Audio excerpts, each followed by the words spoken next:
A familiar one. The scenes in Dublin today were frenetic enough, but nothing compared to what lies ahead. The heroes are coming home. First stop we're making on the train is Sligo. So I lived in Sligo myself for 4 years when I was in college, so it'd be nice to get back there. Then on to Brian McNiff's hometown, and then my own hometown of Ballyshannon. So I think I just want to get this over and get on the road and get back there to see my own people. It's another sign of the dominance of Ulster football in the modern day game. Yeah, so saying to everybody else, like we owe a lot to Down. Every county in Ulster owes a lot to Down for breaking the barrier last year, getting Sam back in the province. And I don't know if it'll be our turn again next year, but it'd be nice to see Derry or Tyrone or somebody like that coming up. I hope you'll agree this has got to be some morning up there in the hills of Donegal.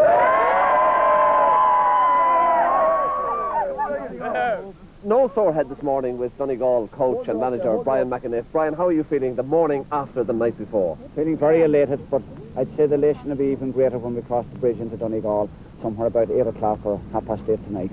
Word already has it that the county is gone sheer raving mad, Brian. That would be very true. I phoned my mother last night and I had the whole streets of Bundoran blocked up.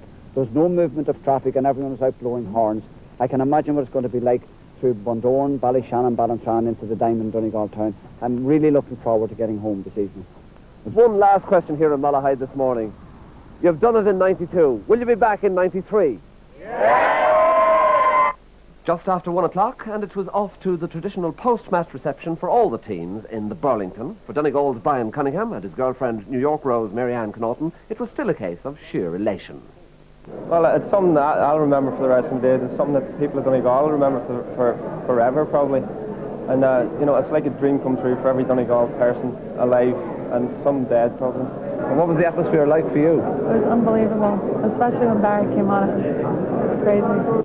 For the victory tour, second is Bundoran, followed by Ballyshannon, Ballintrae, and finally Donegal Town, where the team is expected to arrive around 2 or 3 in the morning. We hope to have further coverage on Network News. Waiting for up to 2 hours beforehand were Donegal supporters from Sligo, Leitrim and Mayo, as well as from Tyrconnell itself.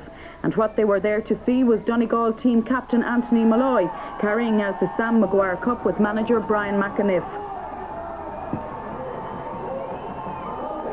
There was bedlam as the team, their wives and girlfriends and officials tried to make their way the short distance to the balcony of the Southern Hotel. There, a throng of about 6,000 people packed the street. Each member of the team was introduced to the rapturous applause of the crowd before Sligo's mayor, Kay McGoldrick, officially welcomed the Donegal men to Sligo.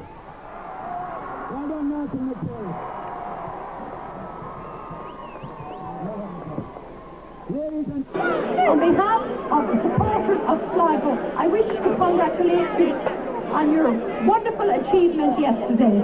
You played wonderful football, and I, that am closely associated with Gaelic football, I thought it was the cleanest match and the best match I have ever witnessed. And after the mayor, the man they all wanted to hear was Brian McNiff, Donegal manager. Thank you very much, people of Sligo, and I hope that someday in the not too distant future, as a Donegal man, I'll be travelling south to welcome the train with a Sligo team with the Sam. Thank you very much. Well done. Sligo was just the first stop on what's bound to be a long victory tour for the team tonight. Next it's Bundoran, then Ballyshannon and Ballintrae before the last and probably the biggest welcome home in Donegal town itself. Bonfires and an arch of lights marked the gateway into Bundoran, hometown of manager Brian McNiff.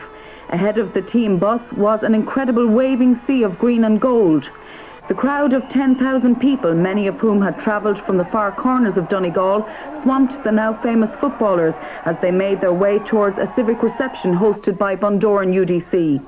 Ballyshannon was next on the victory tour, and 6,000 more fans were waiting to see the cup before the team left for Ballintrae, where there was an emotional moment for Matt Gallagher and his mother Mary Jo in a packed community centre.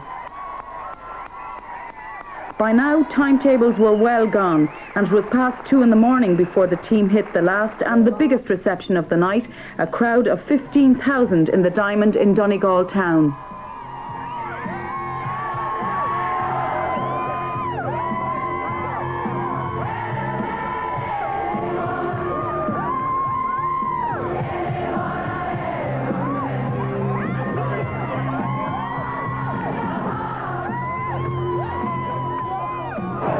The homecoming has been marvellous. It's a great occasion, as you saw it that night. Has it sunk in yet, the victory? No, it hasn't really sunk in. No, it just hasn't the time to sink in. Probably tomorrow morning it will sink in. It'll be a long time before the party ends here, anyway. Yeah, absolutely. It's worth it, you know. It's something like that we've all built up, you know, and that's been complete last Sunday.